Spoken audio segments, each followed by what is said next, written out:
Hola, bienvenidos a otro podcast del Mosquetero Web. Voy a contaros un poco mis vicisitudes con el servidor casero y con una nueva distribución de Linux, podríamos decir, aunque no es del todo correcto, que es FreeNAS, ¿vale? Un nuevo sistema operativo con el que estoy haciendo pruebas. Bueno, ¿qué consisten las pruebas? Bueno, como sabréis de otros podcasts, tenía instalado en el servidor HP, en el Gen 8, un Proxmox con el que experimentaba con virtualización y con distintos sistemas operativos, distintos gestores de contenidos, con contenedores, bueno, con almacenamiento, bueno, hacía distintas pruebas. Recientemente salió una nueva versión de FreeNAS. FreeNAS es un sistema operativo para gestión de NAS, ya sabéis, de máquinas para gestionar almacenamiento en red. Y FreeNAS, bueno, tiene mucha tradición. Yo la usé hace bastantes años y bueno, dejé de usarla porque empezó a requerir bastante máquina. Hace ya bastantes años empezó a requerir 4 gigas, después 8 y bueno, pues era demasiado para una máquina en pruebas, no era fácil de tener y tampoco para tenerla virtualizado porque bueno, necesitabas bastante RAM en tu sistema. Una vez abandonado, lo cierto es que desde hace bastantes años he tenido equipos que sí que lo habrían soportado, pero bueno, cuando dejas las cosas pues llega un momento en que luego no las retomas. Y estaba yo... Esperar, es que me he quedado así un poco parado porque no sé si estoy emitiendo en directo, creo que no. Bueno, entonces ha salido una nueva versión que es FreeNAS, la versión 10, pero no la han llamado 10, sino que la han llamado Corral. Y bueno, en esta versión 10 lo nuevo que tiene y lo bueno que tiene es que viene con virtualización incorporada. Se pueden crear máquinas virtuales directamente en el FreeNAS y además también se pueden crear contenedores. En concreto lo que trae implementado es Docker, que bueno, a ver cómo os cuento yo un poco. Una máquina virtual, bueno, si escucháis mi podcast supongo que ya todos sabéis cuáles son las diferencias, pero una máquina virtual no deja de ser más que una abstracción de una máquina real por software, ¿no? Eres capaz de poner un poquito de procesador, un poquito de memoria, un poquito de disco duro y crear con ello una máquina de tal forma que le puedes meter un nuevo sistema operativo y tener distintas máquinas funcionando en un único hardware, ¿no? Bueno, así tendrías distintos sistemas operativos, por ejemplo, y sin tener que instalarlos y además los puedes estar ejecutando al mismo tiempo. Bueno, pues un contenedor es una cosa muy parecida a una máquina virtual, pero con la diferencia de que no tienes que darle todos los recursos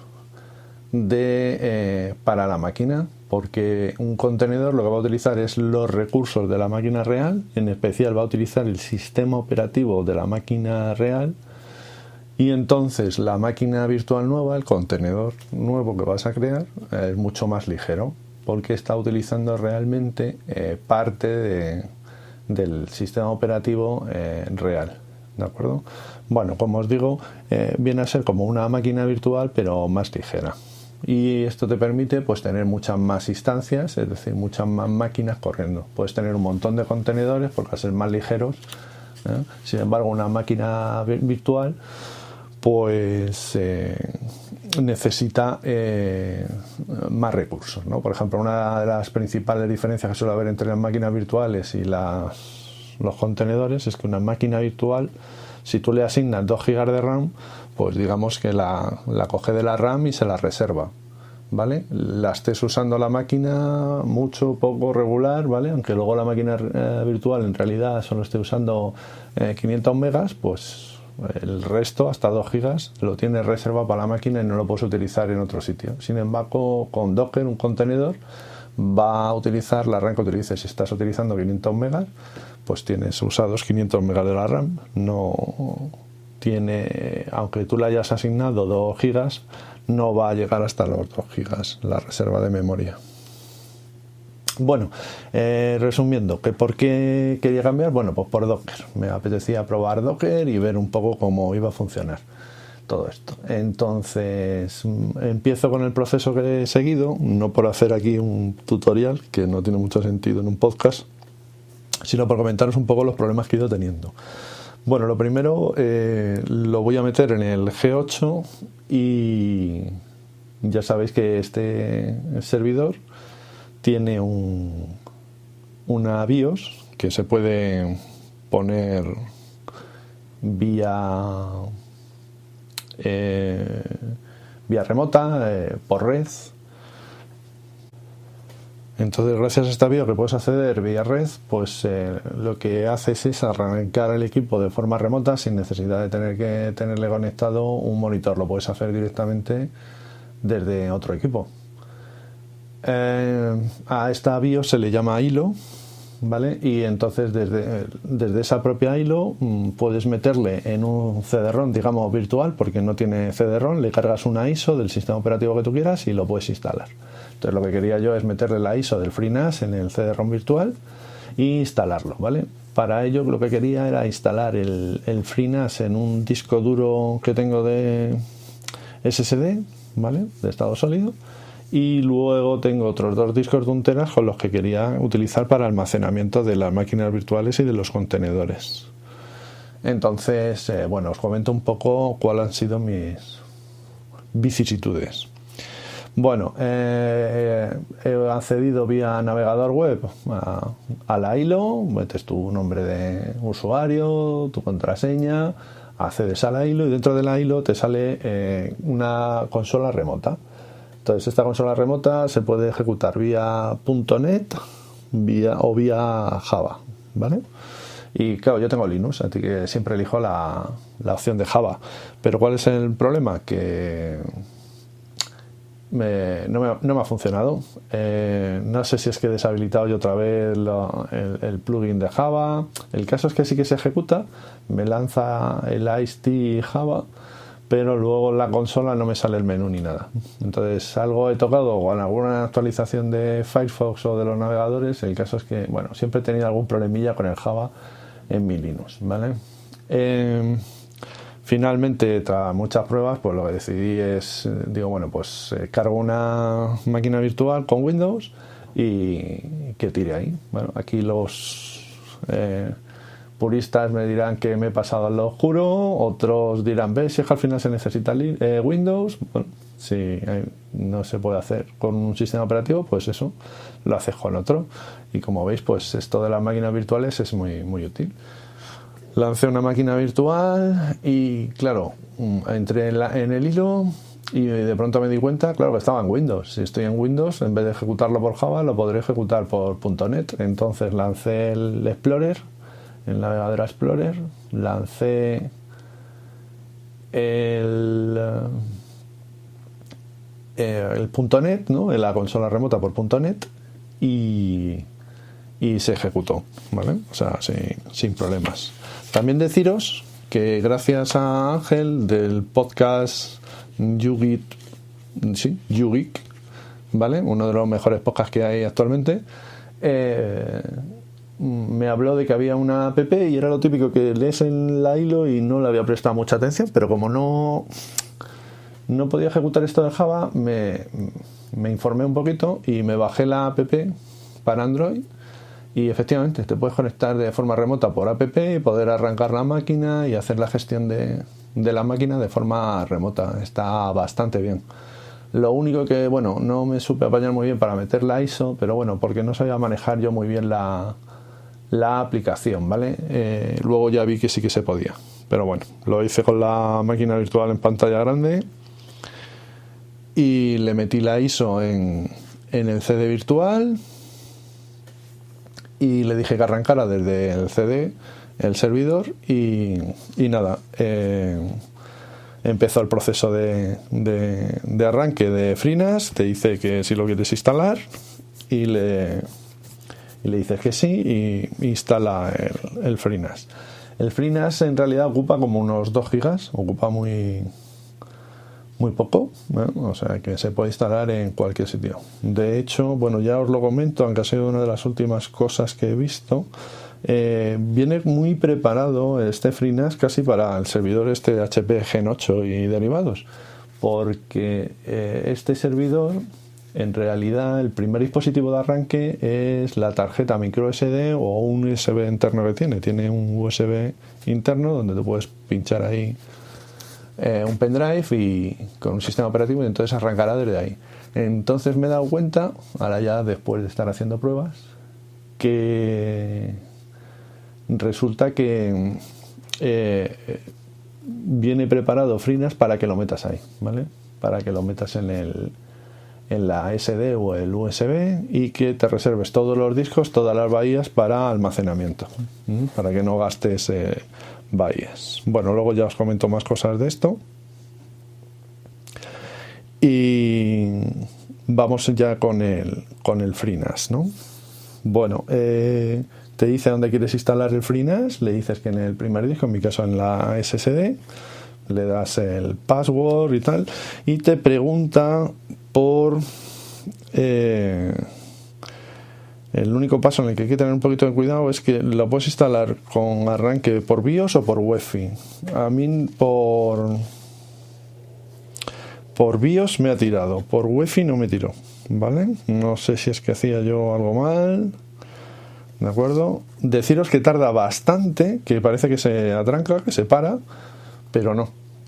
Tira, lo que pasa que igual tarda a lo mejor hasta casi cerca de 20 minutos, ¿vale? Alrededor de un cuarto de hora os va a tardar, y hasta que aparece el primer movimiento, digamos, en la consola de que está haciendo algo, pues está un ratito, pero varios minutos. Entonces parece que se ha parado, ¿de acuerdo?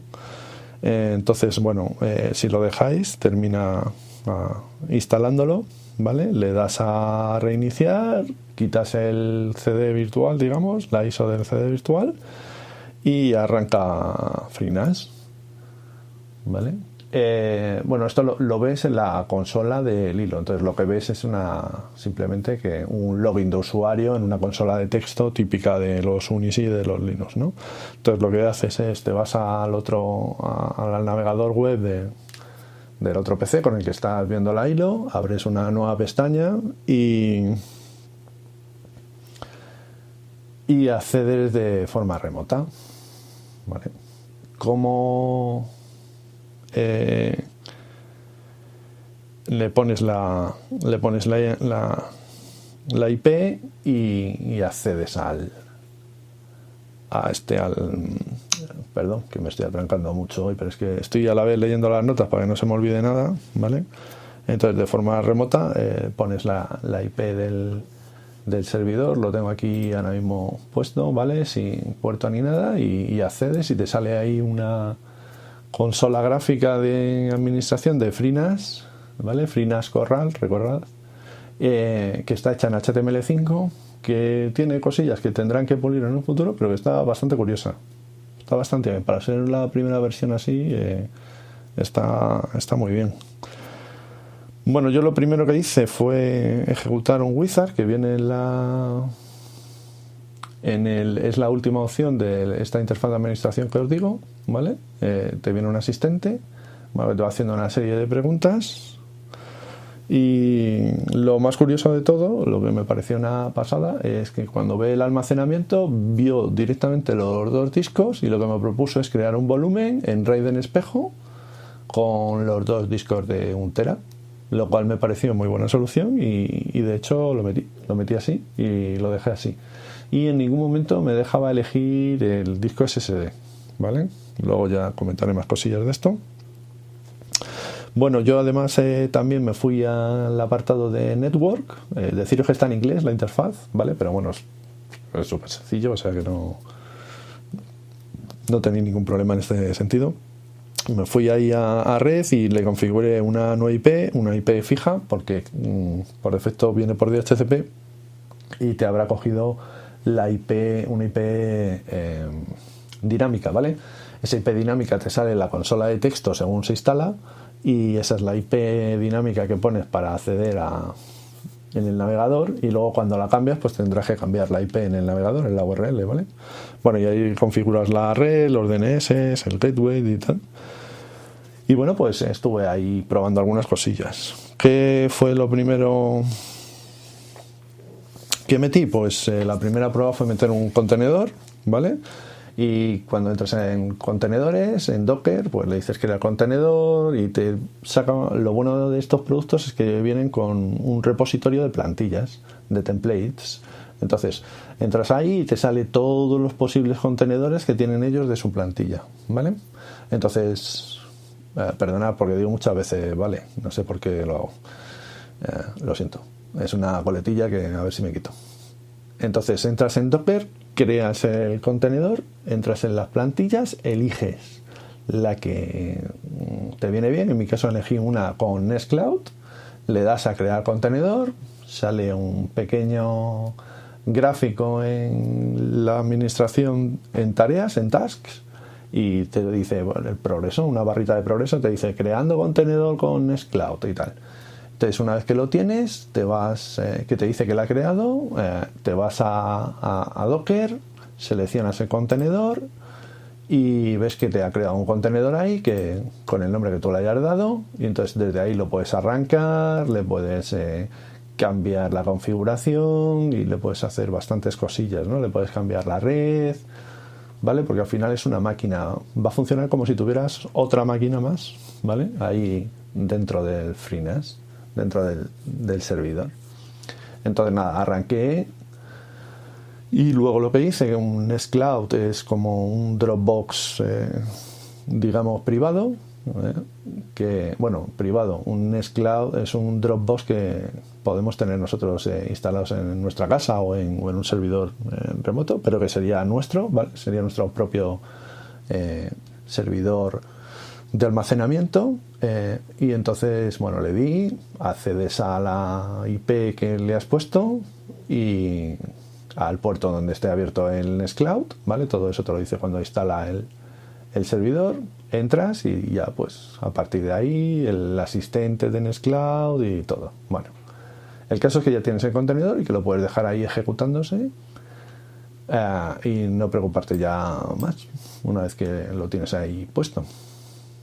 Bueno, esa es una de las cosas que quería probar, ¿vale? A añadir un contenedor y ver cómo funcionaba. Funciona bien.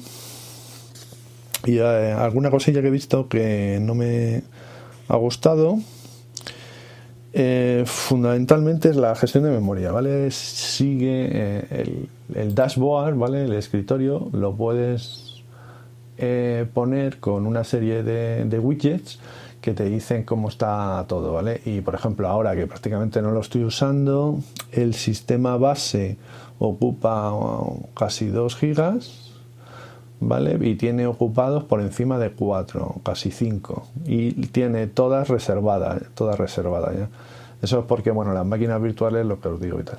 Pero ahora mismo yo no sé qué está corriendo. Bueno, sí está corriendo un Linux Mint, me parece, del que os hablaré luego. Pero bueno, tengo 12 gigas y está libre, no hay nada. No sé, me parece demasiado uso de la memoria RAM, ¿no? Para no tenerle el servidor a tope, claro. Si lo tuviera aquí lleno de contenedores corriendo, de máquinas virtuales corriendo, pues estaría bien. Pero así me parece demasiado, la verdad. Bueno, eso en cuanto a la única cosilla que he visto así que no me ha terminado de convencer. Bueno, más cosas que he hecho. Bueno, pues lo primero que hice fue... bueno, primero, después de hacer una serie de pruebas y tal, cambié también que se acceda no por HTTP, sino por HTTPS, ¿vale? Y esto está muy bien, porque trae su propio generador de certificados, generas un certificado interno, lo autofirmas y le dices en la configuración de la interfaz de usuario, le dices que se conecte solo por HTTPS y que si alguien se quiere conectar a HTTP lo redirija al HTTPS, le asignas el certificado y ya está. Y a partir de entonces, bueno, cuando entras con el navegador te dice este certificado no es seguro, tal, vale, le dices añadir excepción y entra sin ningún problema, ¿vale? Pero lo bueno es que tienes toda la información cifrada, ¿no? Esto está genial. Así que ya tengo el FreeNAS administrable vía HTTPS, ¿vale? De forma segura, con la información encriptada.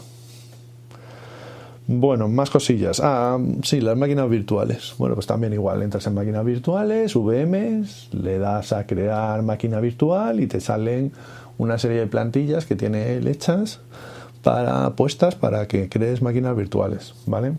Son siempre todo lo que os he dicho, tanto de los contenedores funcionan solo con Linux, ¿vale? Las máquinas virtuales podrían ser Linux o Windows. Las plantillas son todas de Linux, bueno, Linux o Unix, ¿vale? Pues también está FreeBSD. Y se le puede meter un Windows a FreeNAS, pero no viene entre las plantillas y hay que hacerlo vía comandos, ¿vale? También tiene una consola y vía comandos puedes entrar y ver ahí un poco cómo meter la ISO y cómo generar una máquina virtual con Windows. Lo bueno que tiene cuando creas una máquina virtual es que puedes acceder a la consola. Bueno, con los contenedores también. Tiene dos botoncitos que le dices acceder a la consola y entonces te muestra la consola de texto del Unix o del Linux, ¿no? Dices, joder, esto lo que molaría es poder acceder también a uno gráfico. Bueno, pues de todas las plantillas para máquinas virtuales yo solo he encontrado una que tenga algo gráfico, que curiosamente es Linux Mint, que es la distribución que uso yo en mi PC, ¿vale? Y nada, y justo pues dije, pues ideal, un Linux Mint. Lo metía, pero no me funcionaba ni la consola gráfica ni la consola de texto. Era la única máquina virtual de todas las que probé, prácticamente las he probado todas las plantillas, en la que no me funcionaba la consola de texto, me extrañaba. Pensé que era un problema de la plantilla, ¿no? Que habían metido algo mal. Pero bueno, estuve trasteando ahí a ver qué podía ser, porque me jorobaba bastante que no tuviesen esto.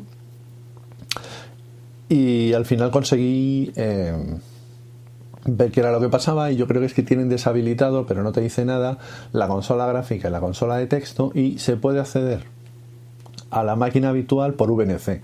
O sea, la propia plantilla trae instalado un servidor VNC de escritorio remoto y entonces accedes con un cliente VNC, te lo dice en un README, todas las máquinas virtuales tienen un README, te dice que accedas por VNC a un cierto puerto y ahí aparece el Linux Mint con su escritorio y lo pueden manejar de forma gráfica y de forma remota.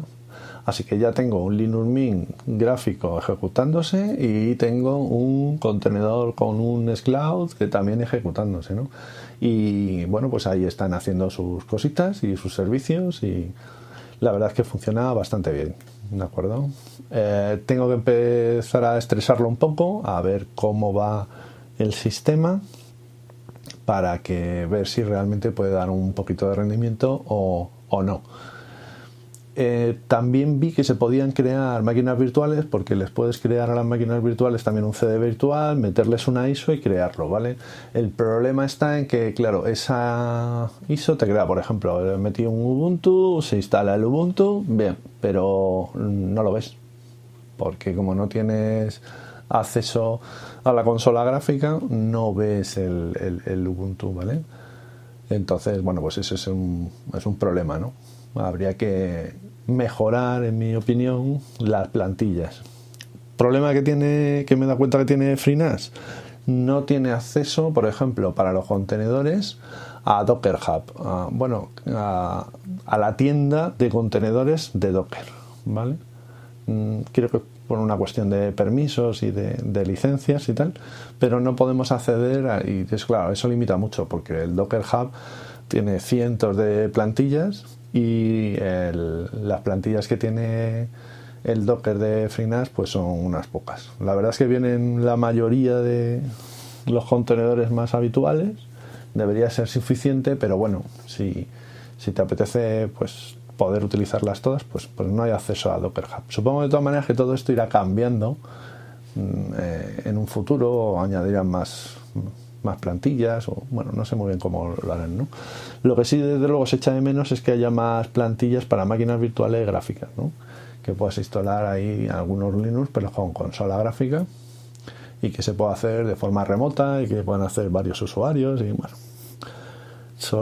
Ya os digo, solo tienen Linux Mint y lo tienen en la versión además Cinnamon, que es la que yo utilizo en el PC, pero que en una máquina virtual hubiera sido mejor haber elegido un escritorio un poquito más ligero, ¿no? El XT o alguno de estos, o XFC, que tiene versión Linux Mint con ese escritorio. Bueno, alguna cosilla más que quiera comentaros. Pues a ver, voy a parar un momento y lo miro.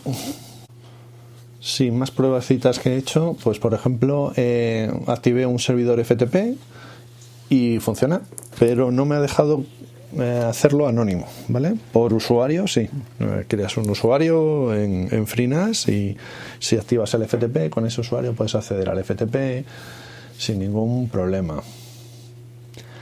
También puedes crear carpetas compartidas.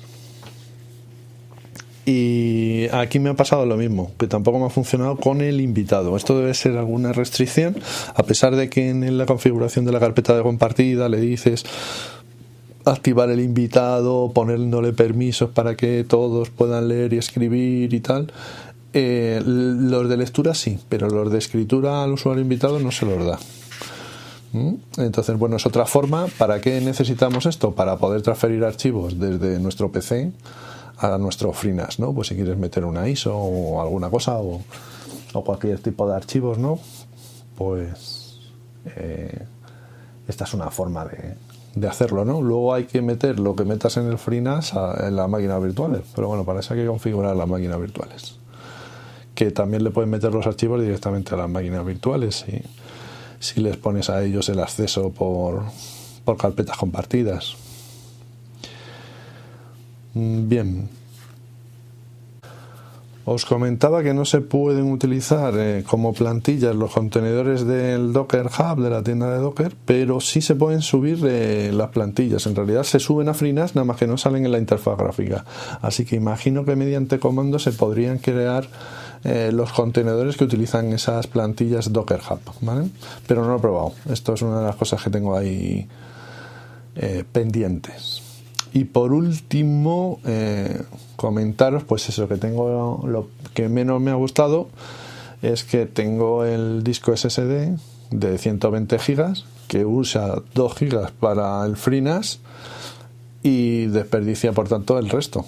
Y no me deja el sistema, el propio FreeNAS no me deja que pueda reutilizar ese espacio, ¿no? Reparticionarlo, hacer algo con ese almacenamiento. Ya os digo que viene como muy preparado para el G8 para meterlo en una tarjeta SD. Entonces, claro, es una pena. ¿Por qué en el SSD? Porque, bueno, como lo hacía yo en Prosmos, es en el SSD metes el sistema operativo y además metes todas las plantillas que te bajas. Y así, claro, generar las máquinas virtuales es mucho más rápido, va a toda pastilla. Además, también lo sueles utilizar como copia de seguridad o para crear clones de las máquinas virtuales o de los contenedores. Y claro, pues si lo metes en el SSD va a toda caña, ¿no? Bueno, todo eso supongo que tendré que investigar más cosas de FreeNAS Corral para ver qué tal va.